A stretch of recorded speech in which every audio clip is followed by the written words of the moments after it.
Donc la nouvelle bête de freeride de la gamme Légende Dynastar, le nouveau Pro 105, donc, qui est développé sur l'atelier course de Salanches. Donc c'est un ski qui est fabriqué en petite série.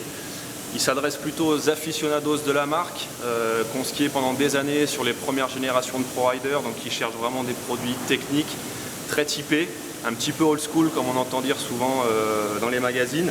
Donc ce nouveau Pro 105 a été développé avec Aurélien Ducrot, sur lequel on a développé également son Pro modèle. Donc c'est un ski qui a des lignes de côte assez tendues. On n'a pas voulu faire un ski trop large pour lui donner une certaine polyvalence. Donc 105 au patin, c'est largement suffisant.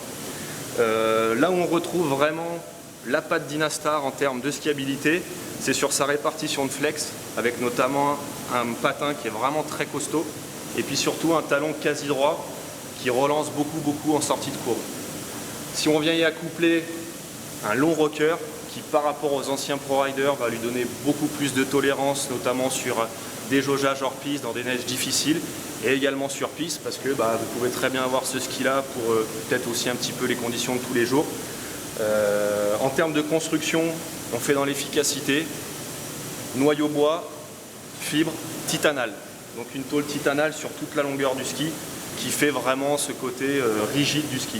Donc on est vraiment sur un avion de chasse, un vrai gun de freeride pour déjà des bons à très bons skieurs qui ne cherchent pas à avoir des skis double rocker trop souples. Hein.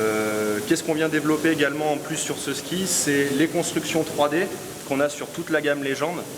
Le but c'est de gagner un petit peu de poids mine de rien même sur des skis larges, c'est-à-dire on évite un maximum le noyau bois au niveau du talon et au niveau de la spatule. Et c'est ce qui permet aussi de rigidifier un maximum le ski en torsion.